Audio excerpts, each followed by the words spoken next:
Tucemanitie na Kelvin Okumu kuma Homa Bay, mwanake wa ũkũrũ wa mĩaka 28 ũrĩa ũgathĩrĩirio kumana na metungumania make agĩkinyĩra gĩthomo, na rũgano rwake rũratũcorera mbica ya mwĩhoko kũrĩ arĩa mateire thaha wa kĩrĩa makinyagĩra kumana na moritũ.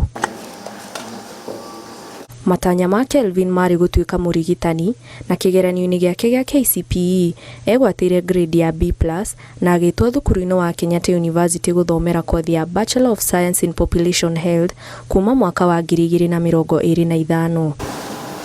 No thutha wa mĩeri ĩrĩ, aciari ake makĩoha thabarĩ kuma Homa Bay moke mamuone, amwe akĩingĩra thukuru matiahotire kũmũrehe, na me thabarĩ-inĩ makĩgĩa na mũtino mwena wa Narok na magĩkua hau. Nilipoteza wazazi, ilibidi nichukue jukumu nikuwe wazazi wa watoto wetu wawili wasichana. So nikaona at least mimi naweza acha masomo yangu kidogo, wao waendelee nayo. Nilikuwa nafanya vibarua ya mjengo. Kwa sasa hiyo ndio nilikuwa nawalisha nayo. So niliona siwezi tegemea hiyo kazi. Nikaona nianze kazi zingine.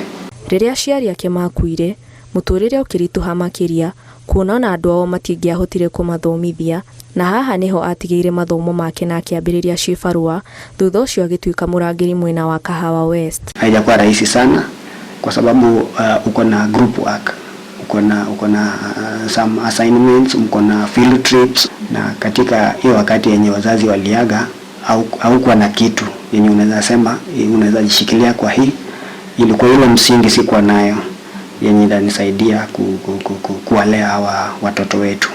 Nilikuwa nauza switi, nauza hizi sukari nguru, nachukua maybe mkate, nauza na sweets.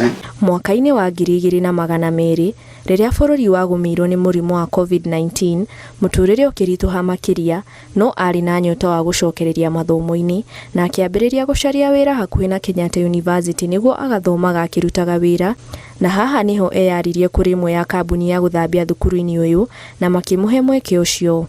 Mwanake ũyũ atugĩrĩtie mũmwandĩki ũrĩa augĩte atuĩkire ta nyina mũciari, na akĩmũnyita guoko nĩguo athome, na rĩu ahumbĩtwo thũmbĩ, arauga nĩ ateithĩtie ona aciari ake matarĩ muoyo. Nikiacha hiyo kazi, sidhani hata kama dadangu atasoma. So bado nitaendelea na hiyo kazi sababu kuna majukumu mengine, na hata mimi mwenyewe siwezi kuwa ati sasa niko na shahada, nimefuzu, alafu nikuje nikae kwa nyumba. Naomba Mungu nikifanikiwa nipate kazi to do with public health, community health. Ngĩribotera Inooro TV, njĩtagwo Jerry wa Njoroge.